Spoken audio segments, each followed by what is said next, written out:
chers frères et sœurs, mes chers compatriotes, à maints égards, l'année qui vient de s'achever aura été une année particulièrement difficile, à la mesure où elle a été caractérisée par une paupérisation croissante, un chômage endémique qui touche les couches les plus dynamiques de notre société, la fermeture et le départ de nombreuses sociétés, une déchirure du tissu social et plus grave, une épidémie qui a fait plus de 1500 morts par nos compatriotes et du fait essentiellement du laxisme, de la négligence et de l'incompétence du gouvernement. La dégradation de la situation de la sécurité intérieure, la précarité de la vie quotidienne de nos citoyens, les promesses non tenues du pouvoir en place et les menaces de grève des mouvements syndicaux ont nourri les inquiétudes et angoisses des populations, assombrissant ainsi davantage un climat social de nature à faire craindre tous les débordements. Il y a 5 ans, un nouveau régime s'est installé dans notre pays. Malheureusement, ces agissements ont mis en évidence l'important recul que notre pays a enregistré en matière de démocratie. Le refus du dialogue politique, la non-application des accords du 3 juillet 2013, le refus délibéré de mettre en place les institutions républicaines, les violations répétées de la Constitution, le refus d'organiser les élections communales et la manipulation de l'assainissement, entre autres des faits qui ont jalonné le parcours de ce gouvernement de démission nationale au cours de ces dernières années. Les détournements des deniers publics, la corruption, la caporalisation de l'administration, le clientélisme, le népotisme, les carences et autres lacunes affichées par la triste équipe au pouvoir, bref, la mauvaise gouvernance généralisée ajoutée à l'impact négatif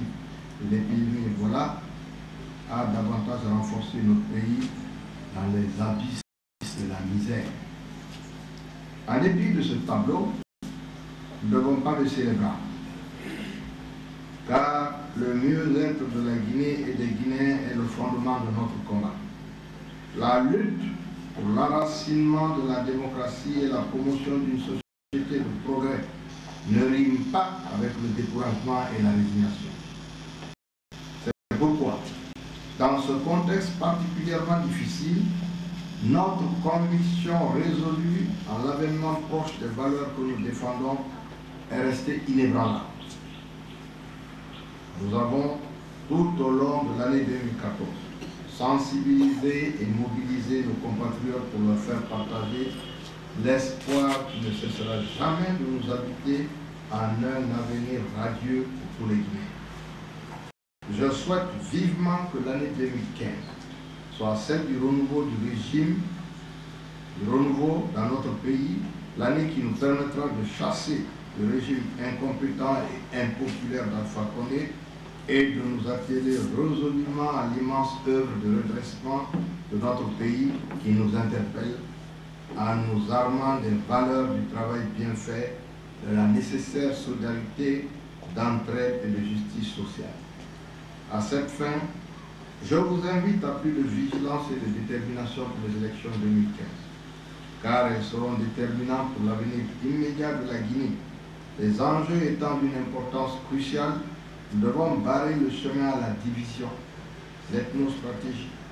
le communautarisme et nous unir autour des valeurs républicaines avec pour seule ambition de battre par couture le régime d'Alpha Condé, le candidat du déclin national lors des élections à venir. Malgré le climat délétère qui règne dans notre malheureux pays, je demeure optimiste sur l'avenir. Je demeure convaincu que l'UFR reste la seule alternative fiable en 2015 pour le changement du changement. Ainsi, je ne cesserai jamais de vous exhorter à une plus grande ouverture d'esprit vers tous nos compatriotes sans exception, afin d'entretenir et de propager l'idéal de notre parti, un véritable parti national rassemblant les citoyens unis par une communauté de destin et ayant en partage les valeurs républicaines. À tous ceux et celles qui n'ont cessé de me renouveler leur confiance au cours de ces dernières années depuis le 20 mai 2000, je voudrais exprimer ma profonde gratitude et les remercier pour leur engagement total malgré les vicissitudes et les aléas du juste combat que nous sommes en train de mener ensemble. Je voudrais enfin réitérer à l'ensemble du peuple guinéen ma ferme détermination et mon engagement inébranlable à lutter à ses côtés pour l'aboutissement de son combat pour l'avènement d'une Guinée nouvelle.